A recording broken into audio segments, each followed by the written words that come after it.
friends, it's Carolyn Zook here with Z-Zook Stitch, and today is Sunday, July 3rd, 2022. Welcome to my channel about cross stitch. I am so glad that you are here spending some of your time with me, part of your day or your evening whenever you're watching this. So thank you so much for tuning in. Happy 4th of July weekend to those in the US, those in Canada. Happy Canada Day a couple days ago. And if you're elsewhere in the world and celebrating some type of celebration, happy celebration to you as well. We have most people, not everyone of course, but most people have a long weekend here in the US with tomorrow, Monday, as the 4th of July. So wanted to make sure I remembered to wish you happy 4th of July. I got my new glasses from Amazon. These are so much better. They're more what I was looking for in terms of style. And they came in a 4-pack, so you might see different colors coming up in the future. We'll see. I tend to wear the same pair over and over and over until they break and then pull out the next pairs. But we'll see. There's some red ones in there, and that's a little, you know me by now, right? It's like, wow, red is pretty showy. But that's all good. Okay, so weekly recap real quick. I am officially done working for the month. I'm an 11-month employee or contract, so I get the month of July off essentially. So starting July 1, I am off, which is super exciting. I'm so happy. It's really, this school that I work at, it's wonderful. I've been there almost 2 years now. I love it. It's really great. It reminds me a lot of the school I went to for my own undergraduate education. It's a small liberal arts school, but when the semester's in session, you're kind of all in, right? You're replying to emails, student emails, all that on the weekends and evenings and all that, which is fine. Like, I really don't mind it because I do really love my job. But it is nice to have this break to kind of rest, rejuvenate, and then go back in August and get ready for the next semester. I did work at Acorns yesterday, which was super fun. We were really, really busy. It was super fun. I did get to talk to Corey again. So I talked to Corey last week as well. So hi, Corey. And I talked to Lynn on the phone. And then I met Jackie. Jackie came up and introduced herself to me and said that she watches. So, hi, ladies. It was nice to talk to everyone. My next day that I'm going to be working at Acorns is August 13th. Of course, they're going to be open between now and then. But if you are in the area and making plans to stop in, I would love to meet you on August 13th. One big change that has come up recently is my parents, unfortunately, are no longer going to be able to come visit, which means no parents and no trip to Victoria, which I'm sad about. Obviously, I want to see my parents, but I also did just see them a couple weeks ago, which was so lovely to be able to spend that time with them. But plans changed, things came up, so we're going to postpone. They might come out in the fall, or we'll see them again. But so that trip unfortunately had to be canceled. So I'll be around more. July is the positive side of that, I guess. And, just be able to work on stuff around the house and get some stitching in and relax and not miss any weekly videos. So that's one big update. Okay, my stats from June now, because it is a new month. So my June stats, I had 3 new starts, 0 finishes. I stitched for a total of 79 hours, which is pretty low. It's on the lower side. And I ended the month with 43 whips. Last month, the month previous, May, I ended the month with 40 whips. So basically I added 3 whips and didn't finish anything. So those are my June stats. So I have not had a chance to reply to any comments yet, but I have read through all the comments. So thank you for all your lovely comments. I'm going to go back and at least heart them and reply. But there were a ton of questions also in last week's video. So our scissors discussion is continuing, which I think is so important. And a lot of you seem to really enjoy learning about the scissors, and I'm learning a lot too. But so a lot of things came up in the comments. So Sue warned us that if you are using left-handed scissors, do not use the Fiskars sharpener that I had mentioned last week, because the way the sharpeners, the way the blades are, and the blades on the left-handed scissors are, they're different. So it can actually dull your scissors if you're using that. So just make sure if you're using left-handed scissors that the sharpener, and she said Fiskars, but it's a good kind of warning to make sure whatever sharpener you're using, just make sure that it's safe for left-handed scissors so you don't ruin your scissors. So thank you, Sue. I'm actually left-handed as well. And I didn't even think of that.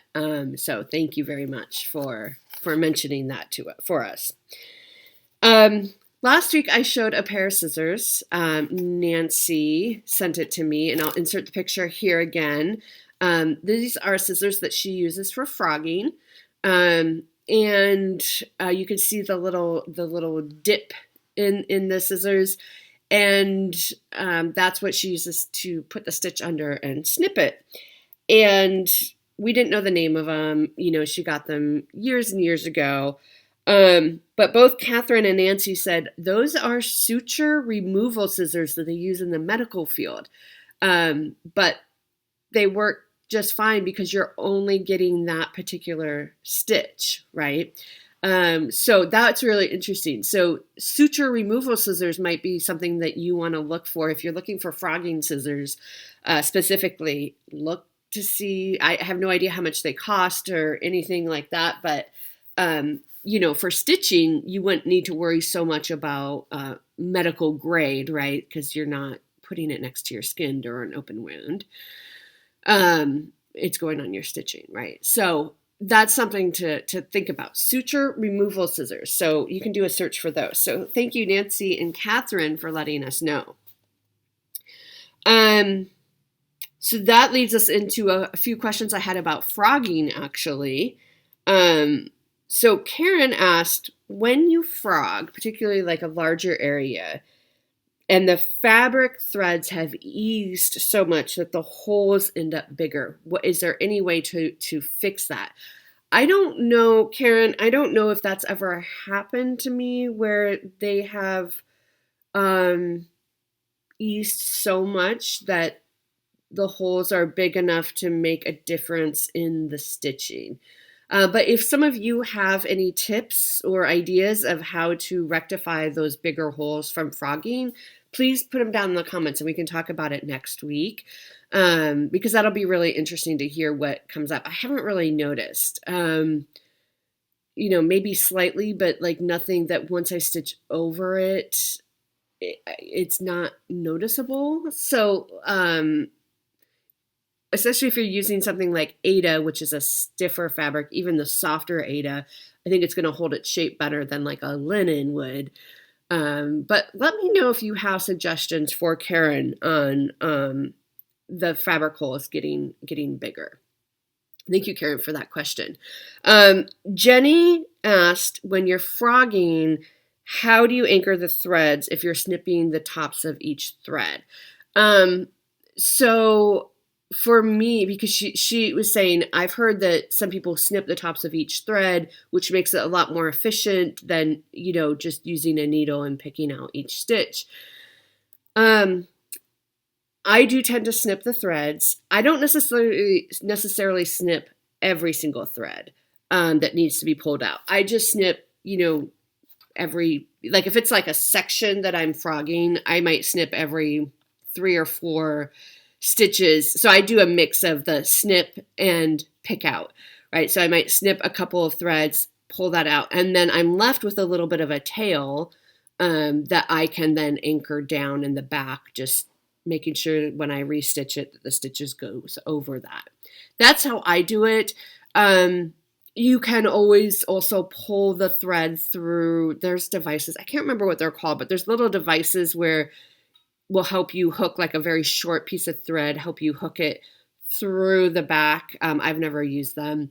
Or you could also use a piece of waste thread to make a loop and loop it around the thread and pull it through the back of the thread if you want to. But usually what I do is I just, and sometimes that might mean I am taking out stitches that don't technically have to come out, just to make a long enough tail for me to be able to then anchor it down by just making sure the new stitches go over that tail. I hope that makes sense. How anchor threads left is snipping. Yeah, that's how I do it. So that does mean that sometimes I will snip out threads that maybe don't have to, but if it's usually just a couple of threads, just to get that piece, that tail long enough. HS in Canada asked, when making a counting error, do you unstitch or how do you recover? Yeah, that's common, I think, right? And it's up, each person does it differently. Some people say, I'm not going to frog it, I'm just going to fudge it, right? I'm just going to make it work, and they work around it. For me, it really depends on how far back the mistake was. Like, how far did I get before I realized there was a mistake? And for me, it depends on how easy is it to fudge. So, for example, a piece with a lot of different separate motifs, like I'm thinking of the Quakers by Rosewood Manor, that they're individual Quakers, right? And so if I get off on a piece or one motif, I can usually fudge the next one. I just have to remember, don't count from that one because that one's going to be incorrect.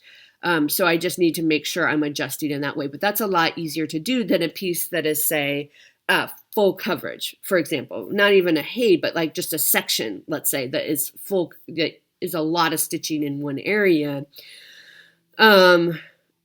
Yeah, some people say, I'm not going to worry about it, I'm just going to fix it. Some people say, I'm going to unstitch it. It just depends. For me personally, I gauge, okay, well, how far back is it? How much unstitching do I have to do? How much time is invested in this? And it can be really kind of defeating if it's like, oh my gosh, I messed up on the border. My borders didn't meet up and I messed up way back in that first corner. You know, are you going to unstitch the whole border and redo it? Some people will.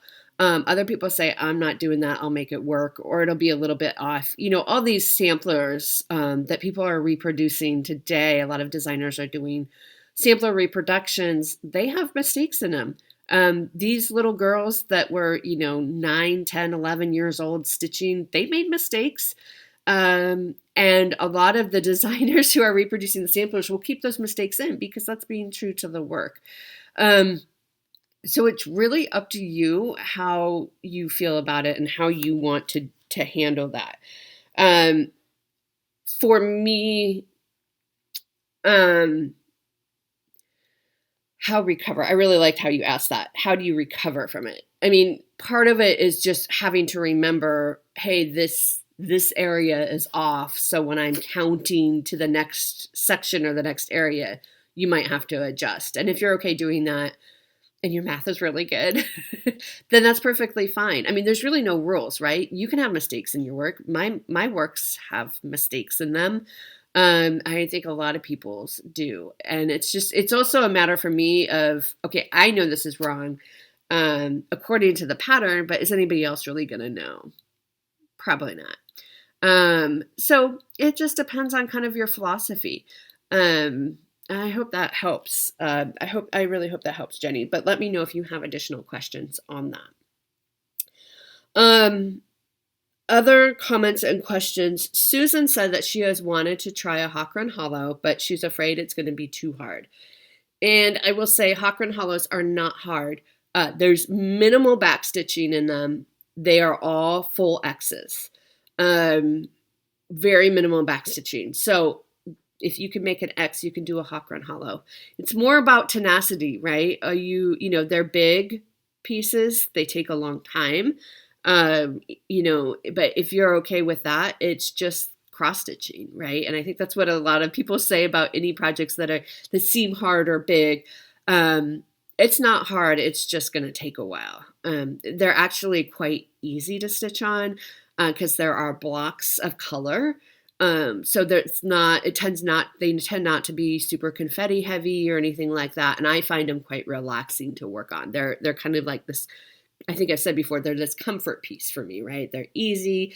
I don't really have to think very hard to stitch on them because I'm just reading the pattern. It just takes a long time. So you just have to, it's more like 90% mental, right? You just have to prepare, wow, each block is going to take me a while.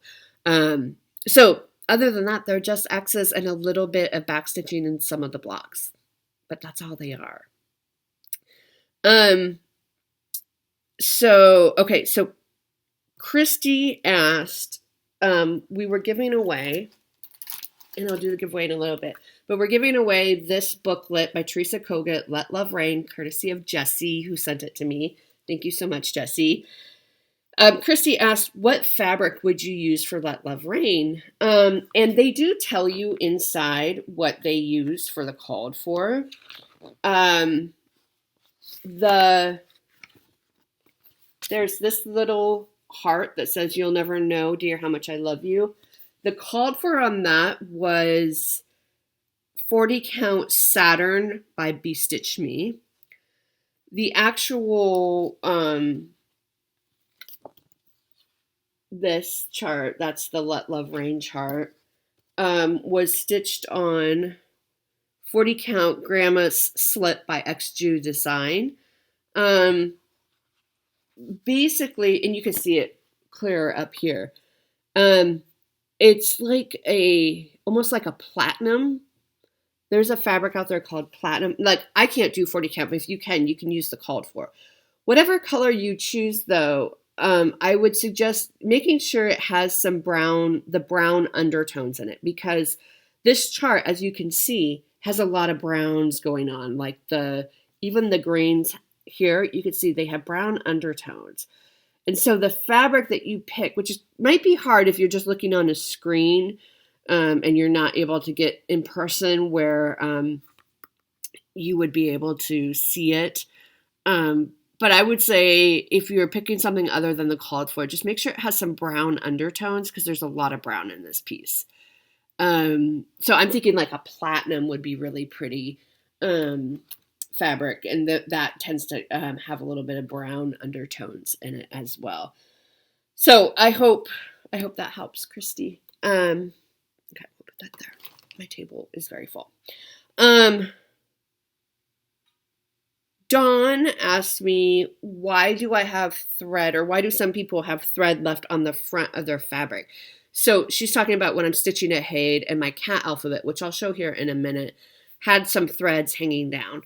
That is a way of stitching when you're stitching usually full coverage, but you can do it with regular non-full coverage pieces as well. And what that is basically just like a waist knot. So instead of, because on a full coverage piece, it can get really thick on the back and get really hard to push your needle through the back.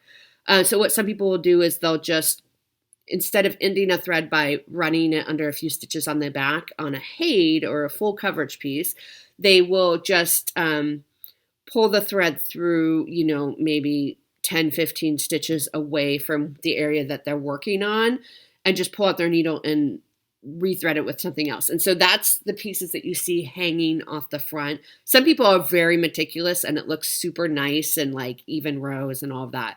And then the idea then is when you get close to that section, the new stitches that you're stitching will cover up that tail in the back, and then you can snip it off the front. So I did start cat alphabet doing that, but they really annoyed me and they got in the way pretty quickly. So I am right now, anyway, I am running them underneath the back. So that's what I'm doing. So you'll see these threads start to disappear. It can also be, if they're really long threads, it can be what's called parking, which is, again, a full coverage technique where people will stitch an area or a section, and then they will set the thread, that particular color, in the next stitch. And just hold it there. It's called parking, right? Hold it in that spot for when they get to that area. And then when they get to that area, they know that, oh, that's where my parked thread is, that means I have to make the stitch in that color. So if you see the longer pieces of thread, that they're using the parking method. If you're seeing the really short pieces of thread that you think like there's no way you could like thread a needle with that, that's waist knots essentially. I don't know if they're not knotted, but waist thread maybe. And so they're waiting to cover the back tail of those stitches with new stitches so that they can then clip it. So hopefully that makes sense. And then lastly, Carolyn, great name, by the way, spelled correctly as well. Carolyn asked about my approach to confetti stitching. What's your approach to confetti stitching? There's a lot of different ways, and this is, again, just something for, however you want to do it. For me, I tend to do the more of the confetti piece. So if I'm in an area, cat alphabet, again, is a really great example of this. And I think I talked a little bit about it last week, that the C in cat, right? I'm spelling the word cat right now. And the C in cat had a lot of confetti stitches. And then there was a chunk of kind of the main color. So what I did is I stitched all the little confetti stitches first. And then that gives me kind of an outline to be able to stitch the color, the main color. You could do it the reverse way, right? Because you stitch the main color and then you are doing these little confetti stitches. But I find it harder to get my needle and thread through when it's bulky, right? When there's stitches all around, which is why I like to do the confetti first, the more of the confetti pieces first. I also look at colors. So I like to do the lighter colors first. This is not rules. This is just what I do. I like to do lighter colors first and then darker colors, especially if they're going to be right next to each other, because for me, I notice that if I do a darker color and then I'm stitching like a lighter color right next to it, it can sometimes pull that darker, like fuzzies, right, from that darker color can get mixed into the lighter color, and then it looks kind of funny to me. So I do lighter colors first and then darker colors where I can in a section. And I think it's easier to do confetti stitches when there's nothing else around it and then do the fill in later. That's kind of how I'm approaching right now, the cat alphabet piece.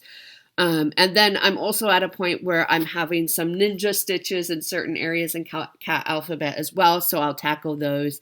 So, that they're ninja stitches. I mean, they're like a single individual stitch standing by itself. But in mine too, like I have this whole section almost done, but there's a few stitches here and there that I need to fill in. And because there's so many stitches around it, it's a little bit tricky to get your stitches to lay neater and all that. So that's kind of how I handle confetti stitching. You do have to be in the right frame of mind. I also like doing the confetti pieces first and then, again, in the same section, and then doing more of the blocks of colors second, because it's like the treat, right? Like do the confetti and then you get to do some block colors. But again, it's 90% mental, right? Because if you're having, like we're starting a stitching shelf. I'm starting a stitching shelf with Kim from Stitch and Stuff and Tina from Tina Stitches. We're starting this August 13th. I know there's a lot of you out there who are either going to start it with us or going to pull it out and stitch with us for World Cross Stitch Day, which is awesome. We're going to be setting up a Facebook group and hashtags. We'll have the whole thing. But that one, I'm doing max colors, which means there's far more colors, which means it's much more confetti heavy. And so it's going to be a different mindset. You aren't going to be able to get as much stitching done in one stitching session as you would normally, right? And you just have to be prepared that you might be threading your needle a whole bunch. You might literally be doing one or two stitches and then having to switch color.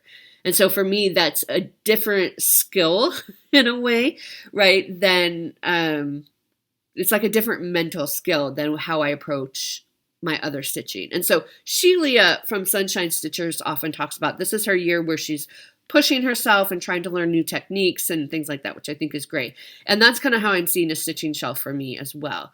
That it's a challenge, right? It's going to be a different mindset in tackling a Max Colors Hade. And it's more, that piece is more about the process, right? The process of stitching, the process of putting X's in no matter what. Like if it's one color, if there's 20 different colors in a 10 by 10 block, then that's what it is. Carolyn also asked, have you ever set aside a piece that no longer brings joy? And yes, if you have been watching me for any length of time, you know that I am not hesitant about saying, you know what, I'm going to nix this piece. The most recent one I did was, it was called Mom's Collection. It was from Just Cross Stitch magazine. I really like how it looks, the finished piece, how it looks.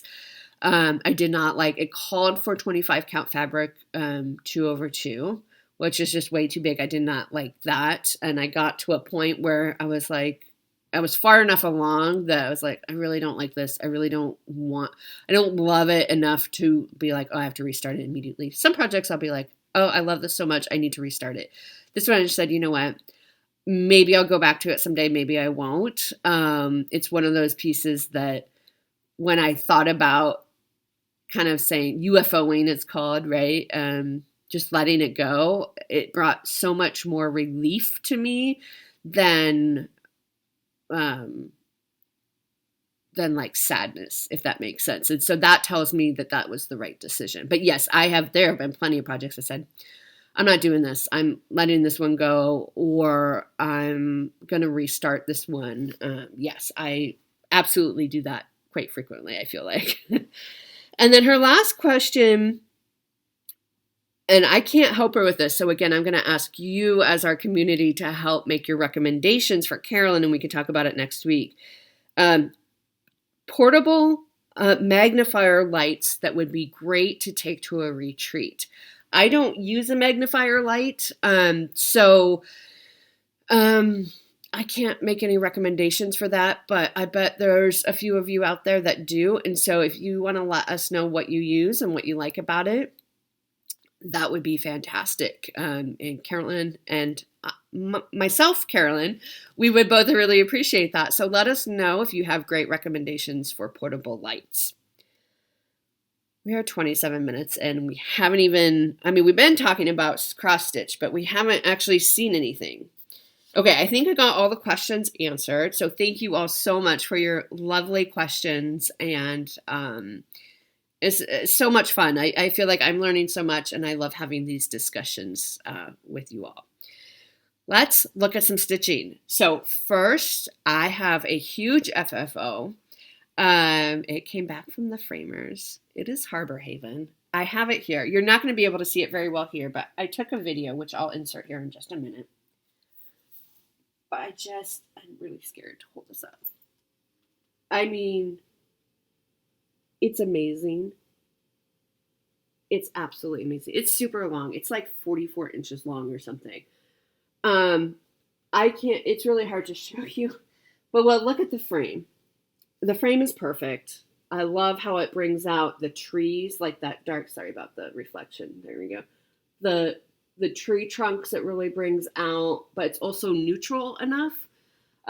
So I took a video with my phone that I'm going to insert here for you to get a closer look at this piece.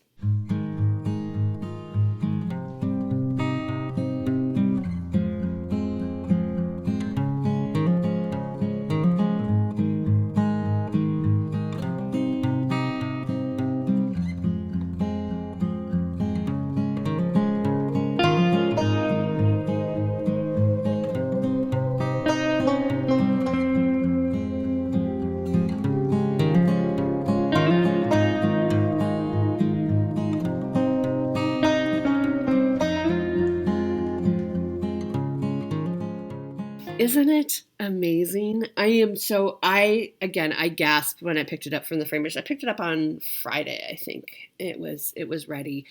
It's amazing. This is not Acorns. I did not take this to Acorns. Acorns does do framing, but they don't do matting or glass. And this particular piece, I did want glass on it because it took me so long to work on. I think I'm going to hang this one over my buffet. because there is space there for it to hang. And it's, again, a place where I spend most of my time downstairs and I want to be able to see it. So that's Harbor Haven. Done. Check. We are finished with it. So thrilled with how it turned out. Very expensive because it's such an odd shape, but I love it. I'm so happy with it. Okay, let's get into whips. So whips. So we're talking about into June still. My Whipgo piece that I had to finish up was Christmas at Hawkran Hollow. Not finish the piece, but work on it. Well, this is what it will look like. I really wish I had started like spring at Hawkran and autumn at Hawkran. I wish I had done kind of a configuration like this because I think it's going to be a lot easier to frame and hang up somewhere. But anyway, I'm on block 2 for this. And my Whipgo goal on each piece that's called is 12 hours. And this is on 32 count Vanilla Latte by Bestitch Me, which is what I'm stitching all my hawk runs on. It's a great, it appears very orange in person, and it is quite orange, but it's really very neutral. So this is what the whole thing looks like so far. Okay, let me see. There we go. So I worked on, we talked about last time, so I got this fence all done, and there's snow in between the fence lines, which is really hard to see. And I got these lanterns done and this peacock done. So next time this gets called, and I think it'll be called like 3 more times. I think it's on my Whipgo board because it's on there 4 times. And I think this is the first time it's come out. So I will finish up this area with snow, and there's another peacock in there. So we'll just kind of working our way up to the really giant house. But this, yes, so this is one of my Whipgo pieces for June. So I got 12 hours put in on that, which I am thrilled about. And of course, this is in my Garon bag. So next, I have Harbor Haven sitting right here, and I'm a little tentative around it, if you will. Next for Whipgo was Hoity Toity for June. And I'll show you this. I am using Jan Hicks color conversion from Jan Hicks Creates. You can find it on her website, madforyarn.com. She has all her color conversions. So this is very orangey. She changed it to more of a pink, which I love. And I'm stitching this. This is such a great kind of neutral. This actually might work for Let Love Rain. This is a 32 count Silvery Moon. I have cat hair all over it. Okay, so this is where I got to. I'm thrilled with my progress. So we have the borders down. So this is basically pages 1 through 3. I have to go back to page 2 in the middle there. You'll see there's a house. So the next time this gets called, I will be going back to page 2 and working on that house to bring it down.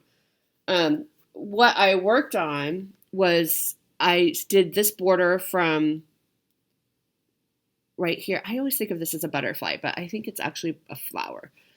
But this butterfly flower thing all the way down. So I did that border. I did this flower, and I did the cardinal. And that is what I got done in 12 hours. I love working on this. I just love the colors of it so much. So much. And so this one, I believe, will be coming out again as well.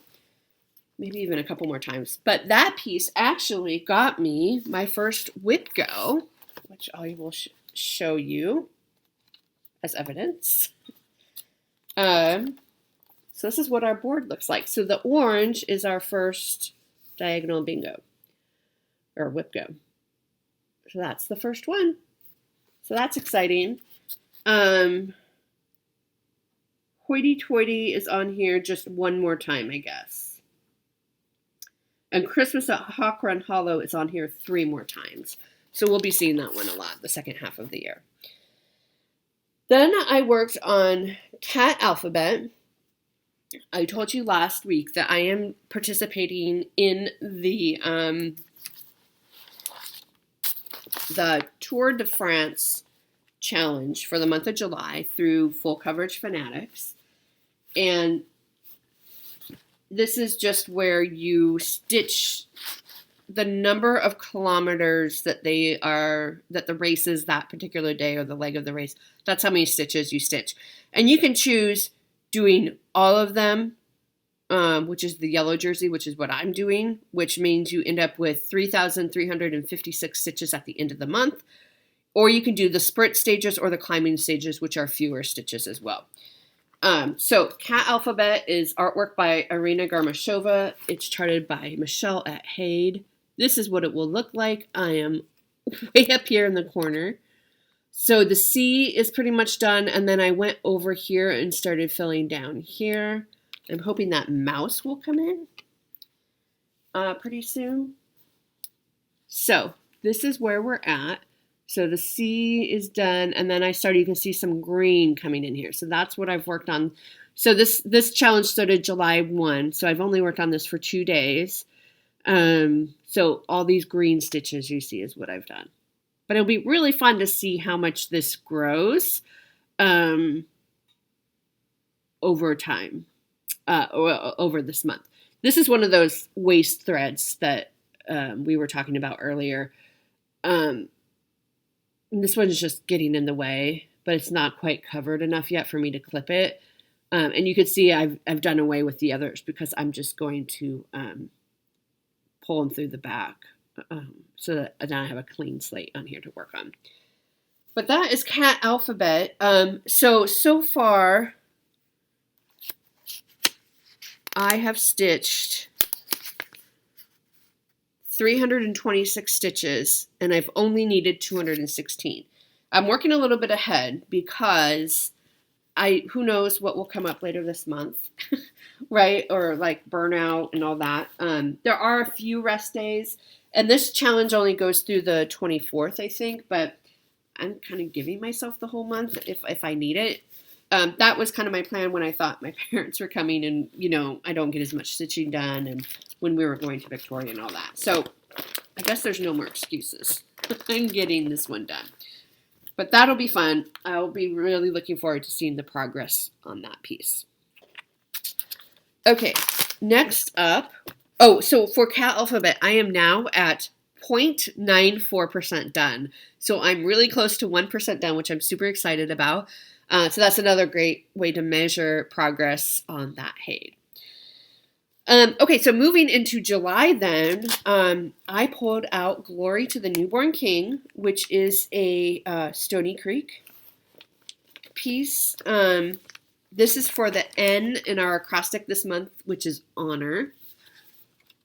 And this is in the autumn 2020 issue of Stony Creek Cross Stitch Collection. This is the piece. I'll show you a close-up. This is what it will look like.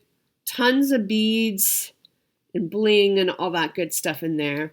And I was working up here inside this wreath. And I got Baby Jesus done in his manger. This is stitched on, it's an R&R. I can't remember what size. Probably 32 count R&R. There it is, creme brulee, 28 count R&R creme brulee. And here is where we're at. So I got him all done. My lady, there you go. I got him all done. He just needs to be outlined, backstitched. So I think I'm going to do that the next time I pull this out. This will come out a few more times later in the year. I think I'm going to backstitch as I go on this. There is some sparkles. I don't know if you can see that. It calls for that glisten gloss stuff, which I am using. If you remember when I stitched You Are Amazing, the whole llama is in that glisten gloss, and I hated working with it.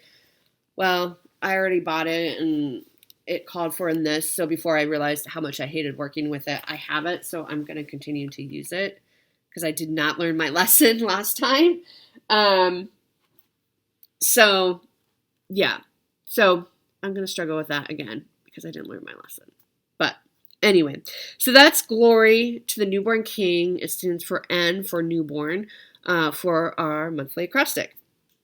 And then last night, I pulled out Autumn Quakers by Rosewood Manor. So this is what it will look like when it's all done. My goal is to finish this year. I only worked on it last night. So my goal is 12 hours each month until it's done, essentially. So I just worked on it last night. So I finished up this motif here. So we are on page 5. We are moving over to page 6. And then we'll be in the last row. So there are 9 pages, but pages 3, 6, and 9 are not full pages. And this is stitched on the called for 28 count doubloon by Picture This Plus. This is what the whole thing looks like so far. And all I got to last night, and this motif was started already. It took me, I didn't do my full 3 hours last night, to be fair, because I was working on cat alphabet because I couldn't get that done earlier in the day because I had to work at Acorns. Anyway, so this motif was partway done, but I did all the fill-in each of the little circles. I finished up these leaves and did some fill-in in there. So this motif is now done. And so I think the next time I pull this out, which will be later this week, we'll go back up here and kind of start pulling down. So that is where we're at. I love this piece. I love the colors. It just needs to get done. This is a slow piece, but this is a slow piece because there's so many color changes. And using the called for Valdani threads too. I mean, each motif, there's so many color changes. So it's a bit finicky, but that's what makes it so beautiful. But this is what I was saying earlier too. If I mess up on a leaf or a motif, it's okay because you can adjust accordingly. Because they're just individual. You just have to remember, hey, I can't count from this particular one and I'll have to adjust for it. So this one's a little bit easier if you mess up on it. So that's Autumn Quakers. So that is everything I've worked on this past week. Yeah, so I feel pretty good about that. Haul, now I do have haul. Pull out my haul here. I'm very excited because my Garon Christmas mystery box came in, which I'm thrilled about. Okay, but before we get to that, let's first, so I got my fabric in the Fabric of the Month Club from Rogue Stitching Fabric. And this is a piece from Sunflower Printed Fabric. I get the 32 count Lugana. And this is called Fantasia. And I don't know if it's going to show up. It's a printed fabric. Oh, yeah. So it's only on this side. The other side is white. But look at that. So, so pretty. Part of why I joined this particular club is because they don't have like a neutrals colors. But I have a lot of neutrals in my stash. And again, I wanted to be challenged with, I have no idea what I'm going to stitch on this. And this makes me nervous, but that's good, right? Like that will push me to grow in my stitching. So that came in. Also came in were my Fine Floss Club. I get the NPI silks. This is from Fat Quarter Shop, and they are purples, very violet. So beautiful, beautiful. I love being in that club as well. I got 2 of my magazines came in. So World of Cross Stitching came in. This is issue 321. You can see I've been through it already. My plan is later today to do a flip through of this. And my summer issue of Punch Needle and Primitive Stitcher came in. This was a gift from the Sunshine Stitchers for my birthday. Love it. You can see I have something marked in here as well. And again, I plan to do a flip through later today or maybe tomorrow. Oh, and then this comes with the World of Cross Stitching. Fun summer gift tag ideas. This is so darling. So darling. So that all came in. Then let's do, okay, everyone commented last week on how good I was that I just came home with my one from Acorns, my shift at Acorns last week. I came home with one chart, which was the Year in the Woods, which I'm on the auto collect chart. Well, don't worry, guys. This week I did do a little bit. I think I was really sad that my parents weren't coming, so I did a little bit. Okay, so first up, this is from Liz Matthews. I love this, and I don't know why. It's beautiful. Well, that's why I love it. It's called Sally's Shore. It is a seashell with a beautiful border around it. I love it. Love it, love it, love it. So I picked this up by Hello from Liz Matthews. Again, it's called Sally's Shore. I just like how it's kind of beachy, but not, you know what I mean? It's a little, I don't know. I just love it. I think it's so pretty. So I got that. I had not seen that before. And then I got these. These are alphabet art by Just Another Button Company. Whoops. They had one C left, so I thought, well, I have to get that. And they had two Z's, so I got a Z. And I had said something to Janine about, so if you can see, this is perforated paper, and it comes with some buttons, and you just need your own floss. And so so you can see here. But if you look closely on here, it looks like the stripes are not stitched, right? The C is stitched, and then you stitch the border around it, and that's pretty much it. But I said something to Janine about Acorns about, I wish these were the same color. I wish these were the same color. And she said, well, just stitch over it. And I'm like, oh yeah, I can just stitch over it. So what I think I'm going to do is I think I'm going to stitch everything on this piece, including the white, and I'm going to stitch over the brown to make it closer in color to this, because this is what I really love, that color. And I'm going to stitch, and I want it to be really thick and full. I think most perforated paper is 14 count, so I think I might even use like 3 strands of DMC. It calls for Gast and Weeks Dye Works, but I think I'm just going to use DMC. I'm not sure. I'll have to take a closer look at what all the instructions are. But so here are the buttons for the C. And then I want to, and here are the buttons for Z. I thought these would look really cute on blocks, just like blocks you can get from Michael's, and just sitting on a shelf in my craft room. So that's my plan for these, and I love them. Okay, and then next, this is a terrible, horrible picture, but you can see the vision. This is called The Months of the Year. It's by Serenita I Campagna. Now, if you look closely, sorry about that glare, they're like old-fashioned months. Like, look at March with her parasol. I mean, these are darling. This picture is terrible. They have, this is October, but they also have, like, for people who celebrate Halloween. So, I don't know. I think it's really darling. I could not stop thinking about it. So I picked up that. So that's what I got at Acorns while I was working. And then, let's see, what else? Rogue Stitching. Okay, so I got my threads. I'm also in a thread club from Garon. Thread of the Month Club. Sorry about the crinkle. It is Cottage Garden threads. And this month it is purple for Candy Kerr. And these I will show you because it's pretty new to have these so accessible in the U.S. But this is lavender. Isn't that funny? I think it's so funny. It's like, they're all purples. It's kind of showing up a little brown, but they are all purples. But definitely not what I would call lavender, so that's interesting. Allium. These are from Australia. This is foxgloves. These are Australian threads, which is why they are not super hard. They're kind of hard to get in the U.S. Jacaranda? Jacaranda? It's beautiful.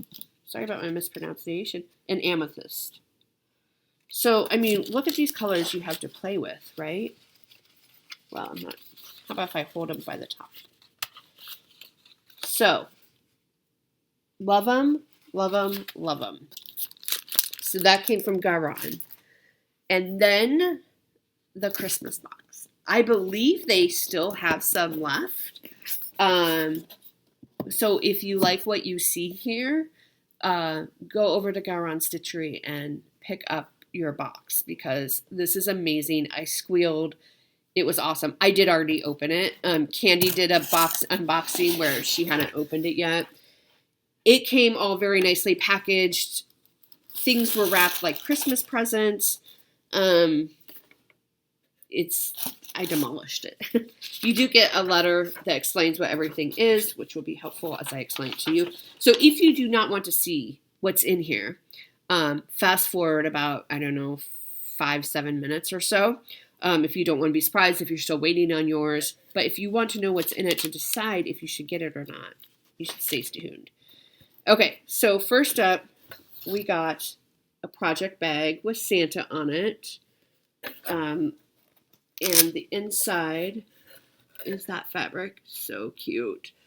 This is their 12 by 13 project bag. And then you have the matching small one, which is the 6 by 9. And the inside fabric is the same. You know I love a set, so we have a set of project bags. Then, I don't even know where to go first. Okay, so then we have this piece of fabric. This is 32 count. So you have an option of 16 count, 18 count, or 32 count. I chose the 32 count. This is Charcoal Gray Fat 8 by Swagger. And you'll see, this all makes sense. Everything in this kit, what I love about their mystery kits is that you get everything you need to just complete to FFO a project or two.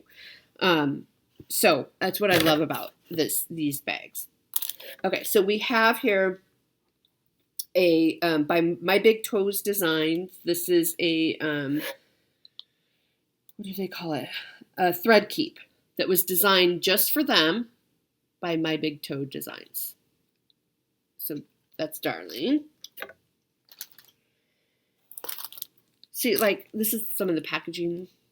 Like, it's just all darling. It's just all darling. They have a needle minder here that Ronnie designed. It's Santa holding their Garon logo. How cute is that? And then you drop it in the box, and then the back has, it's a needle minder. I'm telling you, you get everything you need. Then you have, let's see, finishing fabric for one of the pieces. This is the same fabric that is inside the project bags. So talk about coordination. So that's finishing fabric that you're going to use for, and yes, I am purposely leaving the chart for the very last because you get a chart in here as well. You get wrapping. Something was wrapped in there. You get finishing fabric. This is 6 by 6 piece of heirloom velveteen by Lady Dot Creates and 23 inches of Snow Chanel also by Lady Dot Creates to finish your piece. You get these pins from Just Another Button Company. Very cute.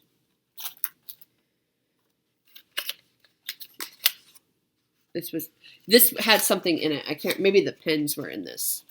Like I tell you, I demolished this.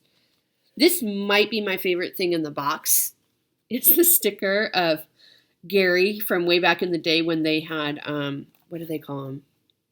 Those photos at the mall. I love it. We got to do something fancy with those. We got this tin. Cute tin to hold your needles. And inside we have a little miniature Christmas tree with a needle. The needle is a size 29 by Bowen. Which I've never used a size 29 before. But that's darling. And then in here, we have some threads. We have silk lame braid, 2 cards of silk lame braid. This is color SP48. It's like a silver. And then we have a bunch of Weeks Dye Works Christmassy colors. I'm not going to go through each of them, but you can see some yellow, green, red, white, and then a DMC 310.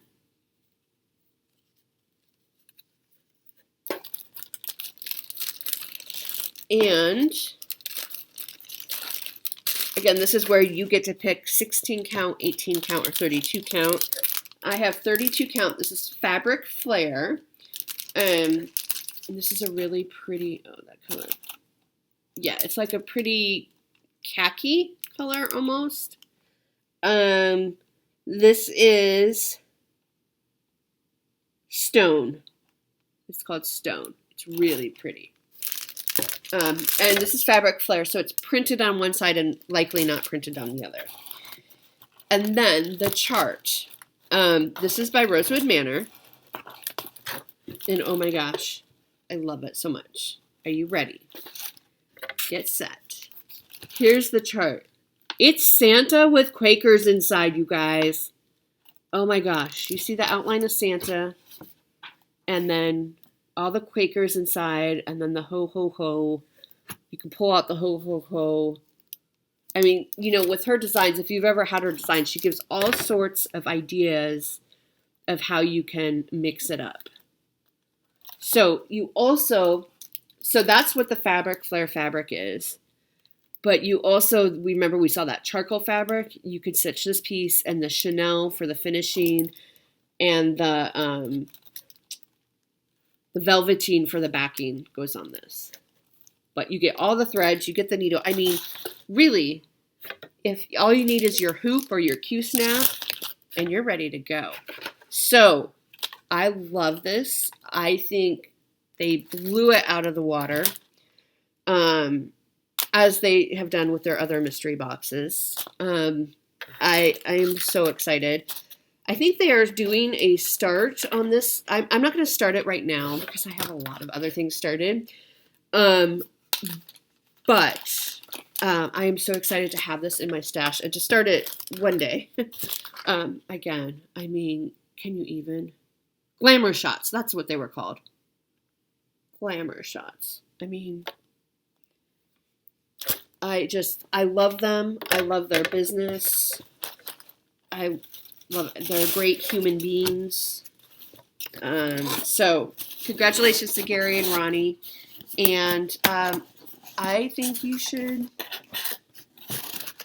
go get a box. It comes super fast. And I love it. Can I say that anymore? I love it. All right. So that was my haul. Let's talk about giveaways now, because there was a big giveaway this week. I think we had like 120 comments and 108 of you put the word in for it. So that's a lot. But before we get to that giveaway, I gave this away last week, Celebrate, and I am still waiting to hear from Judy Stitches. I need your address. And my goal is to ship out all the winnings. Linda and Lynette, I haven't shipped yours yet. I plan to ship on hopefully Tuesday. But I'm kind of waiting on Judy Stitches to send me her address, so you can send it to me at czukstitch@gmail.com. And then we were giving away this book, Let Love Rain, again, courtesy of Jessie, who sent it to me. And the winner for this book is Susan Oberfell. Susan, I do need your address, so if you can send me your address, and if I get it in time, I'll try to ship this on Tuesday with everything else. Congratulations, Susan. I loved reading everything that, I think my prompt was, tell me something you love. And I loved reading everything that you all love.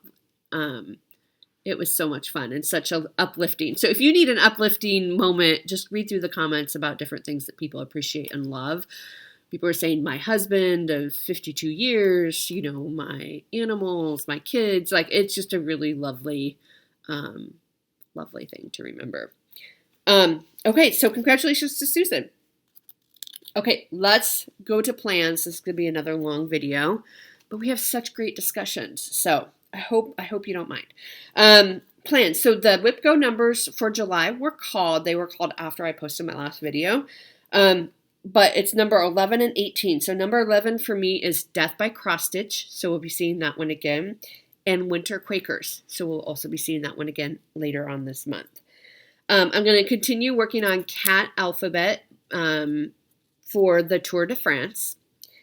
So that will come out. I'm going to work on Autumn Quakers again, another couple of days. I can't remember what I have written down. I am pulling out Royal Holiday. This is Mirabilia. I started this with Gary. He's probably already finished or mostly finished. And I think Matthew's working on this as well. Royal Holiday by Mirabilia.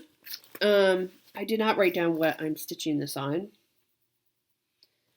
but I'll get that information to you later. This is for our Magazine Monthly Challenge. I should have to see which way is up. Magazine Monthly Challenge. This is for my theme piece because the theme is public spirit, and I figured royalty is public spirit. So that's as far as I am. I am not very far at all in this. So I'm happy that this is coming out. This will get some attention. It's actually, I think, slated for like 3 days worth of progress this week. So this will get some attention now, which it needs to. So that is Royal Holiday. So I'll be thrilled to get some good progress on that one. And then I'm doing a new start with my dear friend Candy from the 614 Stitcher. We are going to be starting. The Twisted Band Sampler by Northern Expressions Needlework. They are in Port Dover, Ontario, Canada. I got the one, so there's two versions of this. There's the cross stitch one, cross stitch only, and then there's the one with the specialty stitches. I got the specialty stitches, which I'm sort of regretting now, but we'll see. And I think I'm going to do it on, this is Color and Cotton. This is from October 21 fabric. I was in their Fabric of the Month Club. This is called Willow. It's a little pinky orangey than it's showing up. But I think that will work. I'll have to do a floss toss. I need to go to Joann's later today and pick up some DMC for this project and a couple other projects that I want to start later throughout this month at some point. One of them is the StitchCon 2022 piece that I got. I wasn't going to start it, but then I realized, well, I want to start it now because I'm not going to want to maybe pick it up in 5 years, right? So it'll be fun to have that, to get that started. And then I'm starting the One Across, Three Down by Long Dog with my friend Andrea later this month as well. So I need to, that one's just going to be B5200. But I need like 11 skeins of it. So hopefully my Joann's has that. So that's, I think that's all the plans. Yes. No. We forgot one. I knew it didn't seem right. Okay, so I'm also going to be working on Hearthside Christmas. I'm working on this with Jan Hicks. This is one of the ones, she's going to be starting it. I have already started it. Like I started it, I don't know, a couple years ago. This is by Erica Michaels. This is also for Garon Designer Focus. Erica Michaels is the designer for July. So I will be working on this on Sundays this month. So hoping to get some good hours in on this. And it says, friends for your fireside, a wreath for your door, more pleasure at Christmas than ever before, contentment and laughter, good times and good cheer, and peace to go with you all through the new year. I think it's just darling. And I am stitching this on, this is another Color and Cotton Fabric of the Month. This is from July 2020. Pearwood is the color. It's a 32 count Lugana. And I just have a little start. If you remember, I was really struggling with these little berries because it calls for, I think, satin stitch, and I don't know why. I was struggling with it and I hated it. And somebody said, just pull them out and just do crosses. It's fine. And I did. And now I'm really excited to get back to this piece. So Hearthside Christmas will be coming out. You'll see this probably weekly throughout the month of July. All right. Now that I believe is everything. Thanks for sticking with me for over an hour. But I love our chat. So thank you for putting your comments in. I mean, I think it's so, I'm learning so much from each of you, and I so appreciate that. And I think a lot of you in the comments have said that you're learning a lot just from this community, which is great. I think the important thing is to remember is that there's no rules in cross stitch, right? You do it your way. There are different techniques. There are maybe best practices, but there's no rules. So do it your way. Make sure you're having fun. If you're celebrating the 4th of July, have so much fun. Be safe. Drink lots of water. Be careful with fireworks in your area, especially if you live in a dry area. I know a lot of fireworks are being banned because of dryness. But have fun. And I'm going to be back next Saturday because my parents will not be here. So you get me again next week. So have a wonderful week, everyone, and I'll see you next week. Bye.